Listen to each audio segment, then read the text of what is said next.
안녕하세요. 주님의 마음을 받는 중요한 시간 주마중입니다. 네, 어제는 어떠셨어요? 쉽지 않는 여러 가지 일들이 연속될 텐데요. 잘 버티십시오. 주님만 꽉 붙잡고 버텨야 됩니다. 버티면 주님께서 일하십니다. 오늘도 주님을 따라가며 주님을 기다리는 마음으로 주님의 말씀을 받기를 원하는데요. 오늘 주시는 말씀은요, 누가복음 24장 27절 말씀입니다. 이에 모세와 모든 선지자의 글로 시작하여 모든 성경에 쓴 바 자기에 관한 것을 자세히 설명하시니라. 아멘. 한 번 더 보겠습니다. 이에 모세와 모든 선지자의 글로 시작하여 모든 성경에 쓴 바 자기에 관한 것을 자세히 설명하시니라. 아멘. 네, 이번에는 쉬운 성경 버전으로 보겠습니다. 예수님께서 모세로부터 시작하여 모든 예언자를 들어 예수님에 관한 성경 말씀을 제자들에게 설명해 주셨습니다. 아멘. 네, 이번에는 새번역 버전입니다. 그리고 예수께서는 모세와 모든 예언자에서부터 시작하여 성경 전체에서 자기에 관하여 써놓은 일을 그들에게 설명해 주셨다. 아멘. 오늘 이 말씀과 함께 같이 보면 좋은 책이 있어서 나눌 텐데요. 송중기 목사님의 신간입니다. 헤브론 성경 통독입니다. 성경 통독에 관련된 책입니다. 성경을 전체적인 윤곽을 잡고 볼 수 있게끔 해주는 귀한 책이기 때문에 성경 보기 전에 먼저 보시고 시작하면 좋지 않을까 생각을 합니다. 뒤에도 광고하겠지만 이 책을 가지고 헤브론 성경 통독 10일 챌린지를 시작을 할 텐데요. 여러분들도 함께 참여해 주시면 감사하겠습니다. 네, 오늘 좋은 글이 있어서 나눌 텐데요. 나눌 제목은요, 빨리 입장하세요. 하나님의 파티장으로. 하나님이 차려주신 잔치상. 유학 시절 큰딸의 100일을 맞아 조촐한 잔치를 열었다. 아내와 나는 함께 공부하던 학생, 교회 친구 그리고 이웃에게 초청장을 보냈다. 그날 우리 집 문 앞에는 신발을 벗고 들어와 주세요라는 문구가 적혀 있었다. 미국은 집 안에서도 신발을 신는 문화여서 이런 요구가 불편할 수 있었다. 그런데도 모든 손님이 기꺼이 신발을 벗고 들어왔다. 두 발을 바닥에 붙이고 다리를 조심스레 모으고 조금 어색하면서도 반나절을 기쁨으로 함께했다. 그들은 호스트의 요청을 받아들여 손님으로서 예를 다했다. 성경은 하나님이 차려주신 잔치상이다. 우리를 초대하신 그분의 집이다. 그런데 문 앞에 안내문이 붙여 있다. 성경 통독. 다 읽으라는 요청이다. 성경을 단편적으로 인용하거나 부분 발췌하지 말고 창세기부터 요한계시록까지 통으로 읽으라는 요구다. 하나님은 성경이 그렇게 읽히기를 원하신다. 성경 통독은 선택 이전의 요청이다. 하나님의 파티에 들어가려면 내 문화, 경험, 기준을 내려놓고 그 요청을 따라야 한다. 성경은 읽기 힘들지요? 라며 우리를 타이르지 않는다. 대신 너희에게 분부한 모든 것을 가르쳐 지키게 하라 라고 명령하신다. 우리는 왜 성경 통독이라는 방식으로 성경을 읽어야 할까? 이유는 간단하고 분명하다. 성경이 통독적 접근을 요구하기 때문이다. 이것은 선택사항이나 권면이 아니다. 하나님의 말씀을 하나님의 말씀답게 다루기 위한 방식이다. 부활하신 예수님이 먼저 하신 일이 무엇이었는가? 바로 엠마오로 가는 두 제자에게 나타나셔서 그들의 눈을 열어 성경을 깨닫게 하셨다. 이때 모세의 율법과 선지자의 글과 시편에 나를 가리켜 기록된 모든 것이 이루어져야 하리라 라고 말씀하셨다. 여기에는 성경 전체가 예수님을 증언하고 있다는 확고한 선언이 담겨 있다. 예수님은 단 몇 구절만 인용하지 않으셨다. 율법서, 선지서, 시가서를 포괄하는 히브리 성경 전체 구조를 따라 말씀하셨다. 제자들에게 성경을 다시 풀어주시면서 전체 이야기를 보게 하셨다. 통전적 시각을 심어주는 것이다. 이것이 부활 이후 가장 먼저 하신 일이었다. 이 사실은 오늘날 우리에게도 성경 읽는 방식에 관한 분명한 메시지를 준다. 사도들은 예수님의 이 방식을 따라 가르쳤다. 사도행전 2장에서 베드로는 요엘서와 시편을 인용하여 성경 강림과 예수님의 죽음과 부활을 설명했다. 그는 성경 전체의 흐름 안에서 예수님의 구속 사건을 조명했다. 마찬가지로 다른 사도들도 구약 성경의 전체 맥락 안에서 설교했다. 사도 리더십뿐 아니라 모든 교회가 성경 통독 방식을 따랐다. 평신도였던 스데반도 성경 통독의 관점에서 복음을 선포했다. 그는 아브라함부터 시작해 요셉, 모세, 다윗에 이르기까지 이스라엘 역사를 종합적으로 설명하며 예수 그리스도의 오심을 설파했다. 성경을 통으로 이해하지 않고는 할 수 없는 설교였다. 성경 통독은 초대교회의 정체성과도 연결된다. 마태복음 28장 20절에서 예수님은 제자들에게 일부가 아닌 모든 것을 가르쳐 지키게 하라고 명령하셨다. 이로써 교회의 사명은 모든 것을 가르쳐 지키게 하는 것이 되었다. 예수님이 보혜사 성령님의 역할을 알려주실 때도 마찬가지였다. 성경의 원저자이신 성령님 역시 말씀의 일부가 아닌 모든 것을 가르치고 생각나게 하시는 분이었다. 그래서 교회는 성경 일부만을 가르치지 않는다. 하나님의 말씀 전체를 가르쳐 지키게 하는 성경 통독 공동체다. 성경 통독은 여러 훈련 프로그램 중 하나가 아니다. 교회의 정체성을 지키는 길이며 예수님과 사도들과 성도들이 실천했던 본래 방식이다. 이것이 말씀의 흐름이고 구속사의 구조이며 교회의 근간이다.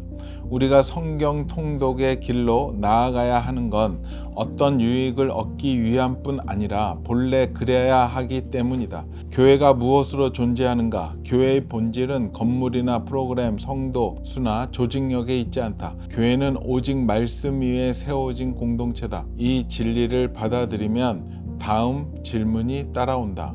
그렇다면 교회는 말씀을 어떻게 다루어야 하는가? 정답은 전체로다. 성경을 전체로 읽지 않는 교회는 기초 없이 세운 건물과도 같다. 어느 정도 버틸 수는 있어도 영속할 수 없다. 결국 무너진다. 말씀 위에 세워진 교회는 성경의 몇 부분만 인용하지 않는다. 성경 전체의 흐름과 맥락, 구조와 중심 메시지가 교회의 존재를 이룬다. 성경 일부를 반복하는 것도 말씀 위에 세워진 교회의 모습은 아니다. 이것은 마치 코끼리를 만지는 장님들 이야기와 같다. 코끼리를 알려면 코끼리 전체를 다뤄야 하듯 성경을 알려면 성경 전체를 다뤄야 한다. 교회는 성경의 전체 메시지를 전할 의무와 책임이 있다. 이 일을 가능케 하신 분은 오직 성령님이시다.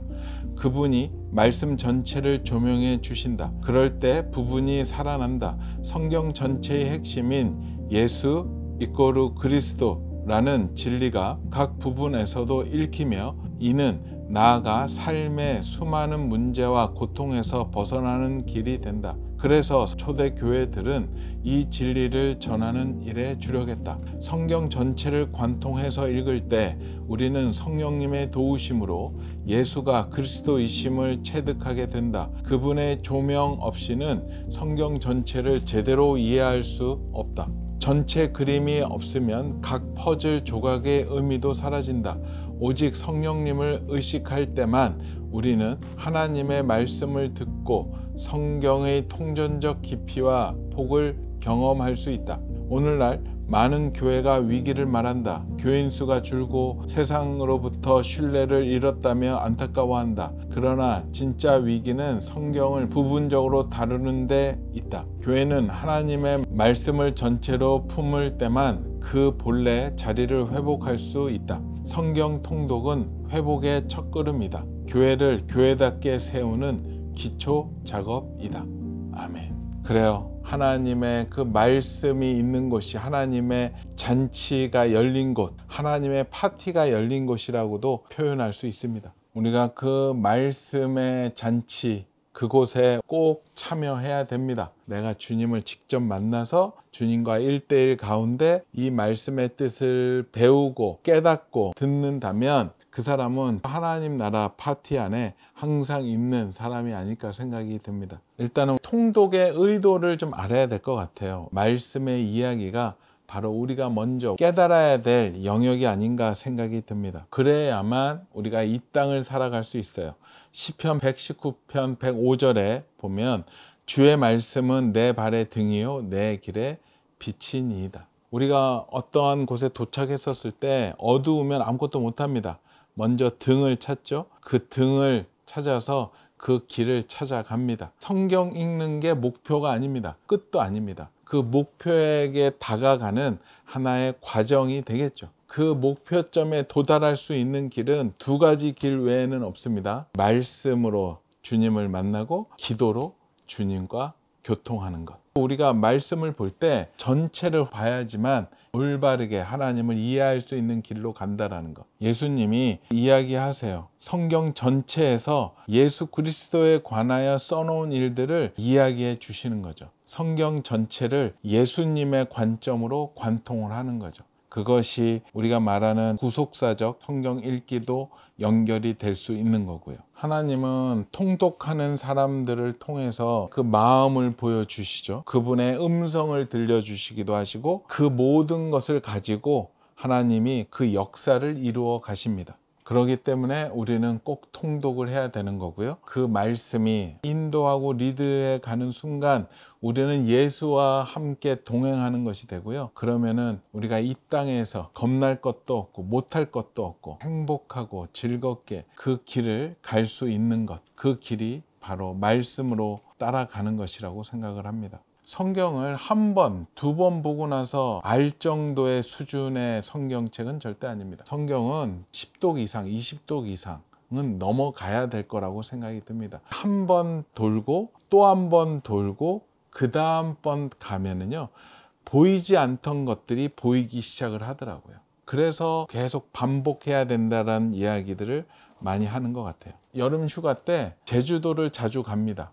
제주도에 무슨 연고가 있는 게 아닌데 결혼하고 나서 첫 번째 갔던 여행이 제주도였고 그 다음에 아이가 생기고 또 가던 곳이 제주도였어요. 저는 제주도만 가면 그렇게 좋더라고요. 제주도는 가깝죠. 말도 잘 통하죠. 음식도 입에 딱 맞죠. 절경들도 외국에 비해서 전혀 꿀리지 않습니다. 그래서 저는 매년 기회가 될 때마다 제주도로 휴가를 가게 됩니다. 여행이라기보다는 휴식이죠. 그곳에 가서 좀 편하게 쉬고 오게 되는데요. 재미있는 것은 제주도를 처음에 갔었을 때 한 두세 번 갔다 오고 나서 제주도를 잘 안다라고 생각을 했었어요. 그래서 제주도를 많이 추천을 하는데 그 추천받았던 사람 옆에 있었던 분이 제주도 겉만 보셨네요. 속은 못 보셨네요 라고 얘기하더라고요. 처음엔 좀 기분이 나빴죠. 근데 그 얘기를 듣고 나서 그분이 얘기하는 곳을 들어봤는데 처음 듣는 곳이에요. 그래서 다음번 갈 때는 그래 거기가 얼마나 좋은지 가봐야지 라고 해서 적어놨죠. 그분이 주셨던 거는 실제로 살고 있는 분들이 선호하는 장소였어요. 그래서 그 다음에는 그분이 알려준 데를 갔더니 정말 좋은 데들이 있는 거예요. 그러면서 매년 새로운 것을 찾아갑니다. 매번 갈 때마다 새로운 길들이 보여지더라고요. 지금도 항상 새로운 것 같아요. 어찌 보면 성경 말씀도 그런 것 같아요. 우리가 성경을 통독할 때 한 번, 두 번, 세 번, 네 번 하고 나면은 좀 자신감을 가져요. 그런데 정말로 사랑하는 마음으로 기도하고 하나님, 성령님 오늘 봐야 될 것들 보게 해주시고 생각나야 될 것들 생각나게 해주시옵소서. 저를 인도하여 주시고 리딩하여 주시옵소서 라고 기도하고 저는 말씀을 보는데요. 그렇게 보면 모르던 길들이 갑자기 열려요. 단어와 단어 사이에 위에 있었던 구절과 아래에 있었던 구절이 어느 순간 읽으면서 이렇게 연결이 되면서 성경이 무언가를 또 다르게 가리키고 있더라고요. 그러면서 깨닫게 되었던 것 같아요. 우리 갓피플 성경 앱에 보면 관주들이 나옵니다. 관련된 성경 구절들이 연결이 돼서 신약을 보다가 구약으로 가고, 구약에서 이때 이 내용이었구나 해서 연구하게 되죠. 그러면 너무 재미있죠. 성경은 보면 볼수록 새로운 것을 보여주시더라고요. 이것은 하나님의 사랑의 편지고 나를 향한 하나님의 오늘의 음성이라고 받아들인다면 느낌은 완전히 틀려집니다. 그렇기 때문에 매번 통독할 때마다 새로운 길이 보이고 새로운 은혜가 임하게 되는 것 같아요. 우리가 통전적 성경 읽기라고 하는데 그 말 뜻은요, 전체를 통합적으로 조망한다라는 뜻입니다. 성경을 단편 보면은 배가 산으로 갈 수가 있어요. 성경은 한 가지의 스토리라고 저는 생각합니다. 많은 신학자들이, 목사님들이 말씀하시죠. 창조, 타락, 구속, 완성으로 이어지는 하나님의 그 구속 역사의 흐름, 그리고 그 성경이 가리키는 한 분의 주인공이 있죠. 바로 예수님. 신약이든 구약이든 예수님을 모든 성경에서 조명하고 계시죠. 그것을 따라가다 보면 어떻게 우리가 예수님을 읽고 받아들여야 되는지를 깨닫게 됩니다. 그렇기 때문에 예수님도 엠마오로 가는 제자에게 나타나셔서 이 말씀을 해 주신 거죠. 모든 성경에 쓴 바 자기에 관한 거에 대하여 자세히 설명한다라고 얘기하십니다. 우리가 그런 시각으로 말씀을 본다면 구약에서도 예수님이 불쑥불쑥 올라오십니다. 결국 예수님이 우리를 구원하기 위하여 오셨고 그 예수님을 통하여 하나님의 나라가 열린다라는 것을 우리가 알게 되겠죠. 이야기하는데 조금 신나서 얘기하죠. 말씀 얘기할 때, 기도 얘기할 때는 저가 굉장히 신이 납니다. 왜냐하면 그 맛을 봤기 때문에 아직 더 봐야죠. 더 또 봐야 되기 때문에 우리 주마중 식구들과 함께 이번 기회에 이 책과 함께 통독하고 주님을 또 말씀 가운데서 만나는 좋은 기회가 되었으면 하는 마음이 있습니다. 지금 어떻게 말씀 보고 계세요? 어떤 분들 참 그런 얘기 하세요. 예, 오늘 주마중으로 큐티합니다. 좋습니다. 이것도 좋지만 이것도 하시고요. 이거 외에 창세기서부터 쭉 흘러가십시오. 가다가 힘든 구절들 나오잖아요. 그냥 지나가세요. 몰라도 읽고 지나가시면 나중에 그 몰랐던 구간이 어느 순간 이제 아는 구간으로 바뀌는 날이 올 겁니다. 그 구간이 지나가면 여러분들이 가장 가기 힘들었던 성경들이 나중에 가장 재미있고 흥미로운 구간이 될 거예요. 왜냐하면 내가 전혀 이해하지 못한 구절들, 성경이 어느 순간서부터 이해하기 시작하면요, 그 안에 진리가 또 마구마구 또 나오게 돼 있거든요. 때문에 한 번 가고 또 가고 또 가고 또 가고 계속 가다 보면 매번 갈 때마다의 감동, 또 은혜가 틀릴 것이라고 생각을 합니다.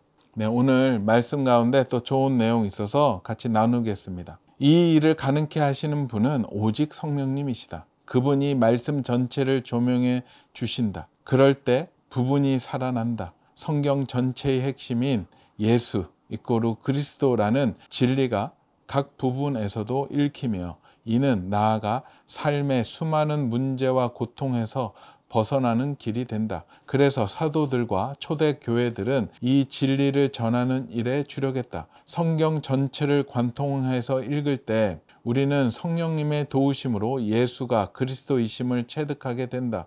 그분의 조명 없이는 성경 전체를 제대로 이해할 수 없다. 전체 그림이 없으면 각 퍼즐 조각의 의미도 사라진다. 오직 성령님을 의지할 때만 우리는 하나님의 말씀을 듣고 성경의 통전적 깊이와 폭을 경험할 수 있다. 아멘. 네, 오늘 말씀 한 번 더 보겠습니다. 이에 모세와 모든 선지자의 글로 시작하여 모든 성경에 쓴 바 자기에 관한 것을 자세히 설명하시니라. 아멘. 같이 기도하겠습니다. 주님 감사합니다. 주님 감사합니다. 하나님 앞에 오늘 머리 숙인 우리 주마중 식구들, 주님 오직 주님이 초청하신 그 잔치상으로 하나님의 그 파티장으로 들어가기 원합니다. 들어가면 성경이 펼쳐져 있습니다. 그 성경을 읽어 나아갈 때 그 속 안에 계신 예수 그리스도를 발견하고 모든 것을 얻을 수 있다는 것을 깨닫게 허락하여 주시옵소서. 성령님 도와주시옵소서. 우리의 의지로는 한계가 있습니다. 성령님께서 그 길을 열어주시고 깨닫게 해주시고 성령님께서 그 길을 인도하여 주시옵소서. 감사하오며 거룩하신 예수 그리스도 이름으로 기도합니다. 아멘. 그래요. 오늘 나누었던 헤브론 성경 통독, 이 책이 너무 좋아서 헤브론 성경 통독 10일 챌린지를 준비했습니다. 8월 18일서부터 8월 29일까지 계속 이어질 것입니다. 저자가 직강하시는 거 아시죠? 참가비는 없고요. 책 구입하셔서 같이 보시면서 나아간다면 이번 기회에 성경과 친밀해지고 새로운 도전할 수 있는 좋은 기간이 되었으면 좋겠습니다. 주마중 식구들 통독 꼭 한번 도전했으면 좋겠습니다. 한번 보고 나면 또 보게 될 거고 또 보게 되실 것입니다. 성경 안에 길이 있고 진리가 있고 예수 그리스도가 계십니다. 우리가 그 파티장으로 오늘 입장하는 주마중의 모든 식구들 되었으면 좋겠고요. 우리 댓글에는 성경을 보면서 감격했던 이야기들, 또 성경을 보면서 매번 한 번, 두 번, 세 번 볼 때마다 변화되었던 나의 모습들 나눠주시면 또 우리가 그것을 보고 같이 흠모하고 좋아하고 기뻐하지 않을까 생각합니다. 오늘도 블레싱!